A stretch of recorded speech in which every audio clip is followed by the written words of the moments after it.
Dossier exclusif sur l'école. pour Europe 1, effectivement, sur l'école. Géraldine, appelez-nous au 01 80 20 39 21. Êtes-vous privé ou public? Que pensez-vous de l'école aujourd'hui? Alors, je reçois aujourd'hui donc Augustin Yvan, responsable du développement de la Fondation pour l'école. Vous sortez pour la Fondation pour l'école, donc ce dossier exclusif intitulé Délitement du public ou essor du privé. De quoi s'agit-il? De quoi s'agit-il? Il s'agit d'un constat que tout le monde fait, mais auquel nous essayons d'apporter des solutions, ce qui est moins fréquent, et non seulement nous ne contentons pas de les proposer, mais nous les mettons en action. Depuis plusieurs années, c'est ce qu'on appelle les écoles hors contrat.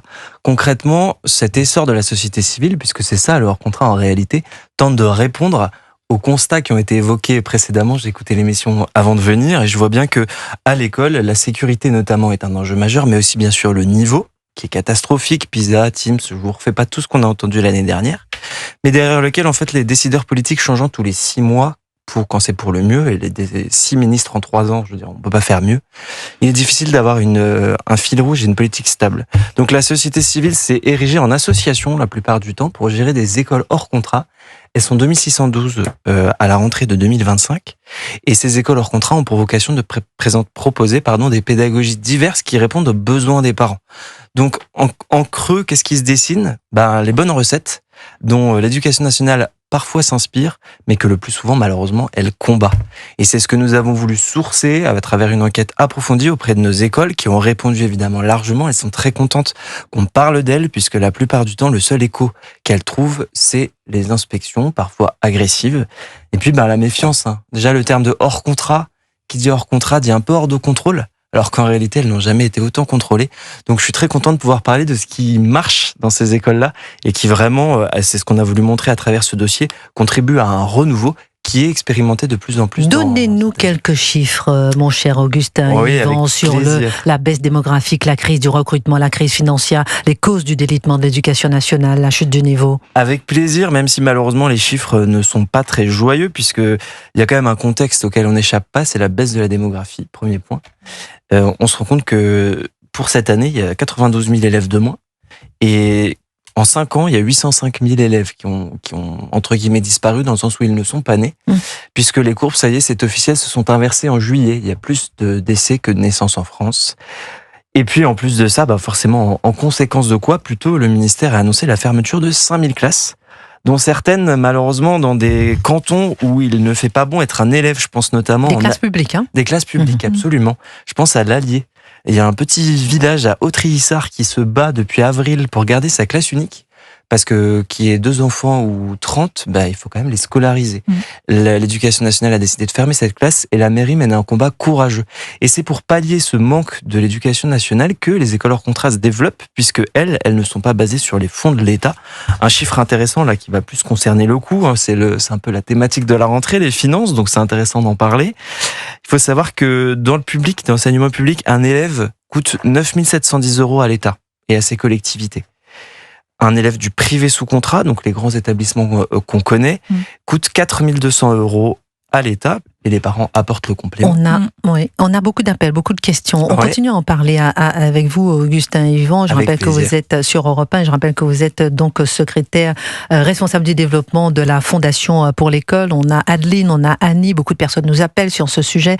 Annie, vous dirigez une école indépendante à Paris, et qu'est-ce que ça vous évoque, cette rentrée scolaire et ce constat que vient de nous établir, en tout cas le début du constat déjà que vient de nous établir Augustin Yvan de la Fondation pour l'école, Annie?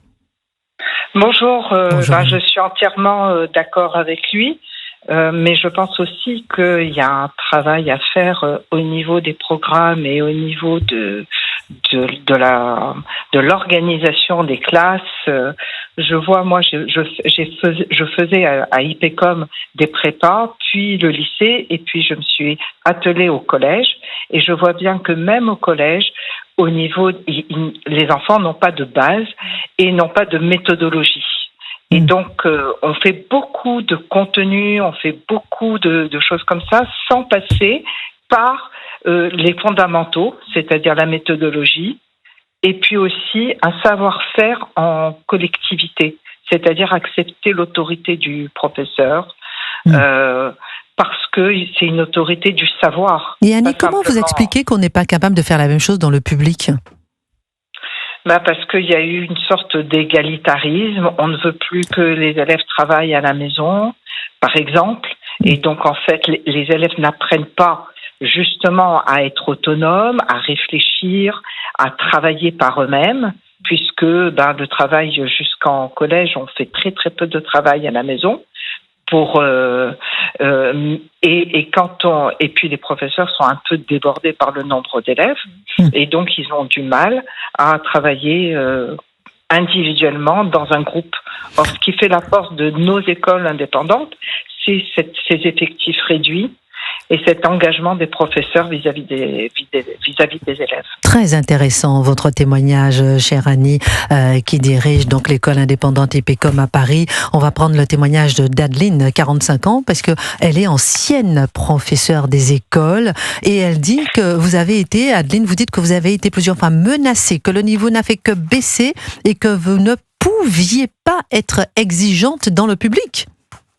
Oui, en effet. Bonjour Christine. Bonjour, je raccroche à ce que disait Annie précédemment. Et oui, moi j'ai exercé pendant 15 ans et dès lors que j'ai exercé principalement en école primaire, de la maternelle à l'élémentaire.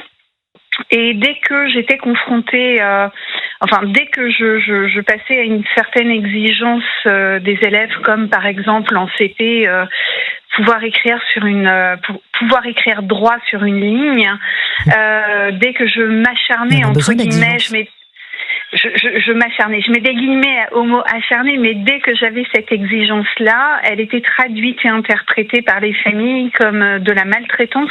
Et donc, on a cessé d'année en année de minimiser ces exigences-là. Or, ça a des conséquences à long terme parce que ces élèves ne sont plus habitués à l'effort, à l'exigence. Ensuite, ils grandissent, deviennent des adultes, arrivent sur le marché du travail et sont confrontés parfois pour la première fois à des exigences et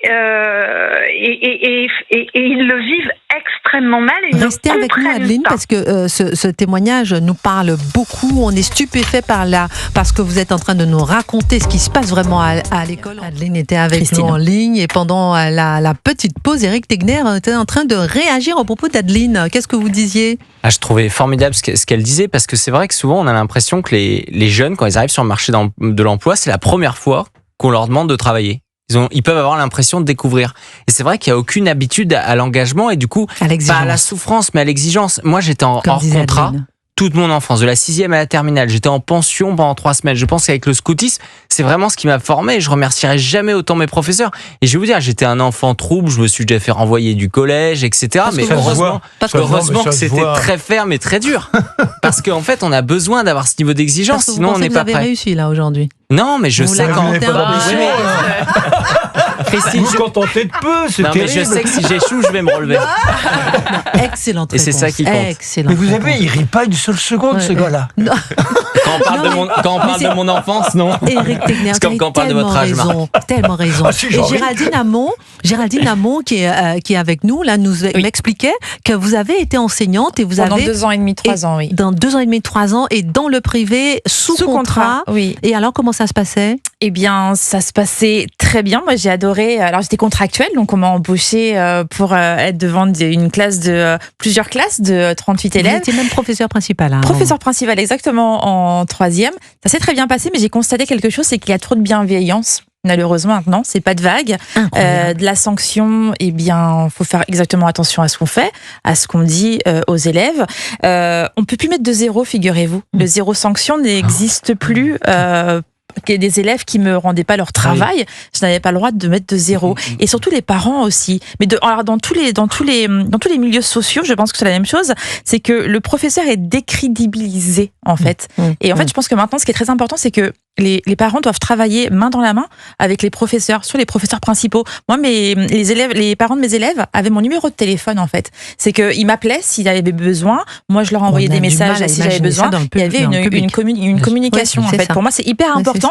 Les professeurs principaux, et arrêter aussi les parents de critiquer les professeurs. Arrêter de contester une note, un travail qu'on a donné, en moi, fait. dicté, j'avais des moins 50. Il nous disait le jour où vous aurez raison, 0, vous serez bon.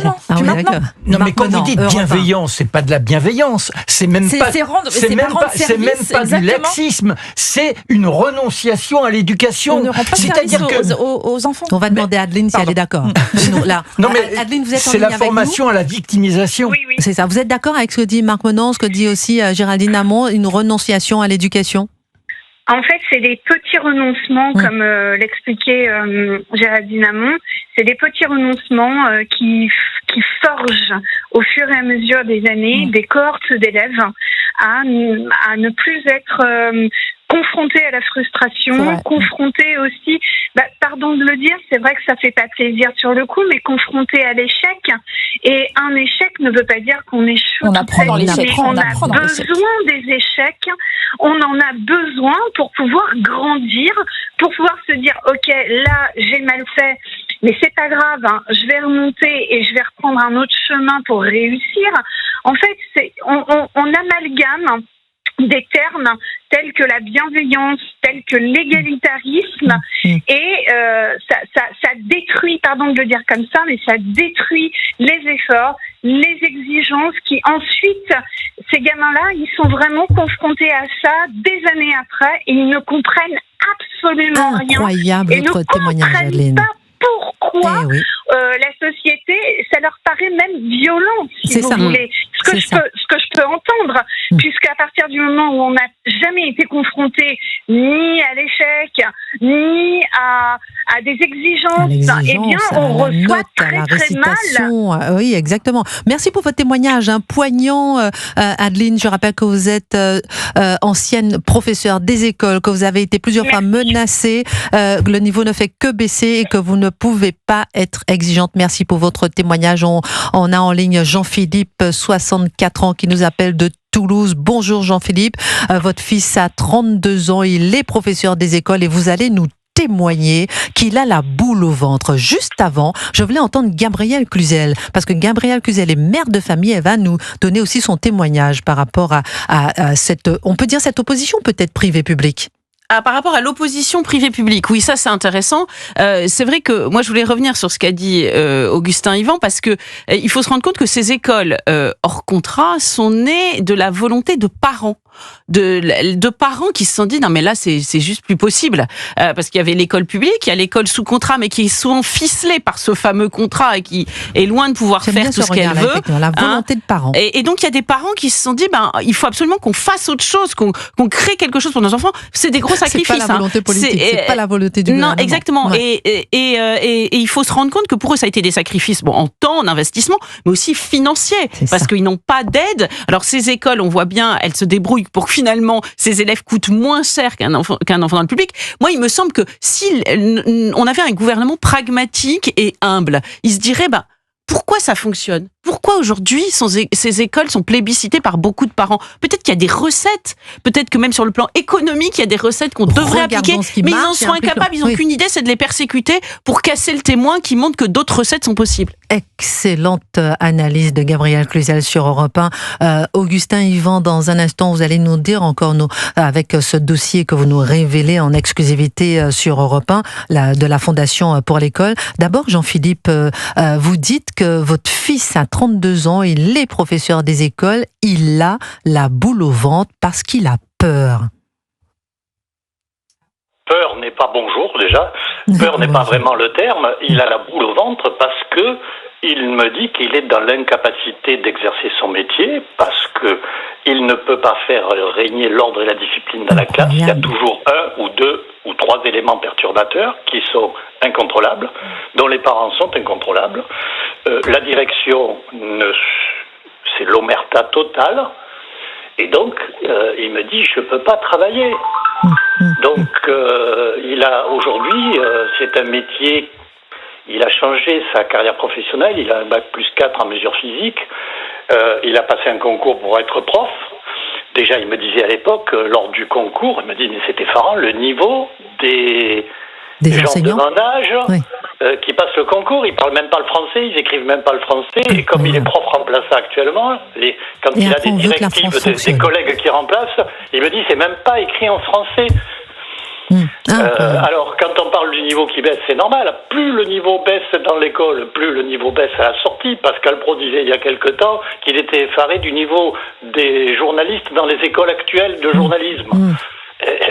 Et donc, finalement, le réflexe qu'a mon fils aujourd'hui, ça va peut-être vous surprendre, depuis 3 ou 4 ans, avec un ami qui travaille dans l'audiovisuel, il est en train de créer sa propre école avec le bon niveau sur Internet.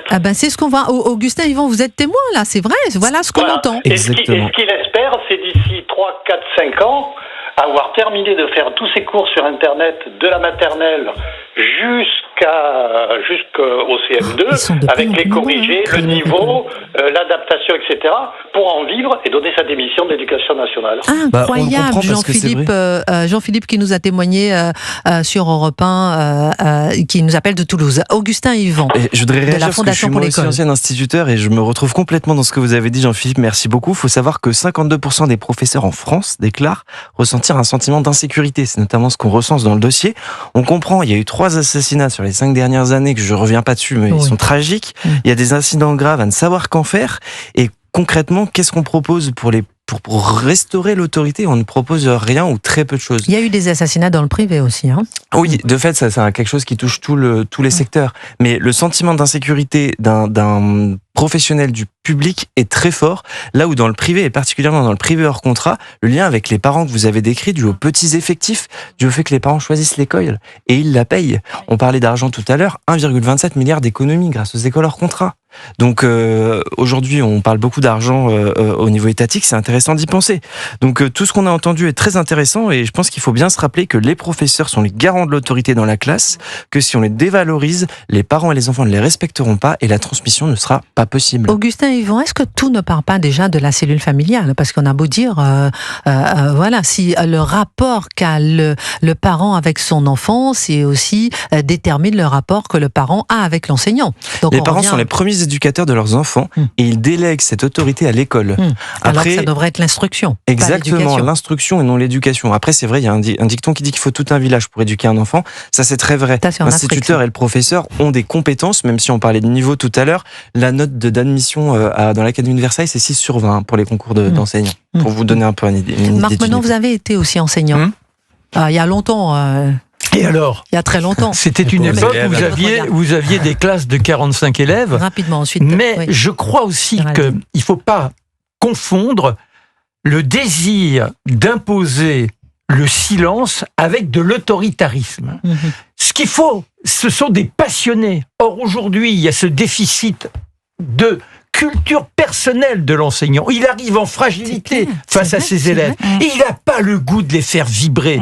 Et regardez la langue. On épouse tous aujourd'hui cette foutue langue inclusive. Personne n'est là pour veiller au quotidien. Mais enchantez-vous avec les mots. C'est tout cela qui doit concourir. Et là, si on fait une globalité, nous sommes responsables de notre avenir dans tous les domaines. Ce que vous faites, vous, dans l'école, il faut le faire au niveau politique. Les partis vous conviennent pas. Créons des partis, créons des initiatives. Géraldine Amont, monopolisée par la parole. Mais vous avez raison, Marc Menon. Moi, j'ai le souvenir de mes parents que quand quand je critiquais un professeur, je me faisais gronder, pour être poli. Or maintenant, ce sont les parents qui insultent les professeurs. Gronder le professeur. Voilà, exactement. Ou qui insultent les professeurs devant leurs enfants. Mais les gosses, on leur laisse tout. Comment tu veux pas le vexer, il veut manger un bonbon. C'est-à-dire qu'à chaque seconde dans la vie, on le laisse subir, imposer cela. Pardon. Merci Marc Menon, merci Géraldine Amont, merci Éric Tegner, merci Augustin Yvan, merci Gabriel Cluzel.